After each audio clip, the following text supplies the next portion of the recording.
My name is Jenny Richmond, and I'm the Director of Undergraduate Programs in the School of Psychology. In this short video, I want to give you some options for integrating self-management resources into your course, and I want to give you a little bit of a rationale for why you might want to consider doing a little bit more work than just dropping the Moodle section into your course and letting students use it.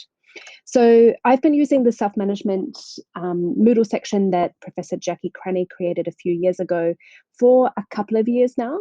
And when I first started using the Moodle section, my initial reaction was, wow, what an amazing resource. How will we make students use it? And for the first year I used it, I simply dropped it into my course. So that's one of the options you can do. The least amount of work is taking a very hands-off approach. You integrate the Moodle section or course and tell students that it's there, suggest to them that it might be useful, and let them do with it what they will. The next step up is to do that and create links to relevant resources within your course at appropriate times. So I call this just-in-time resourcing. So students might need resources about goal setting or time management early in the course. They might need resources about responding to feedback around when you give them feedback on their first assessment. And they might need resources around study skills later in the course when they're preparing for the exam. So option two is creating links within each week of your Moodle course to resources that might be useful in a just-in-time kind of way.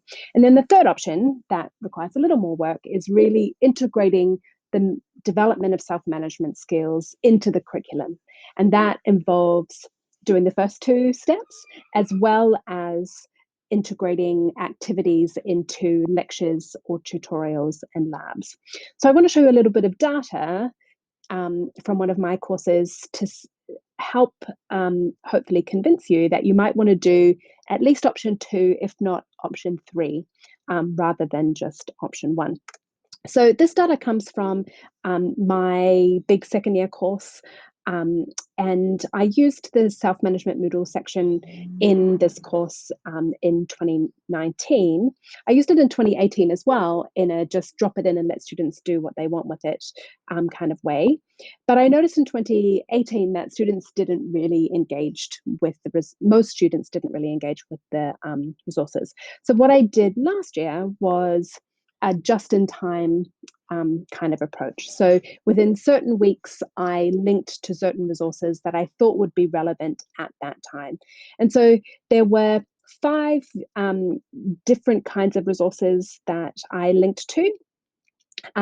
Resources about time management, and goal setting happened early in the course, resources about reflecting on feedback and managing stress kind of in the middle of the course, and resources about study skills I linked to later in the course.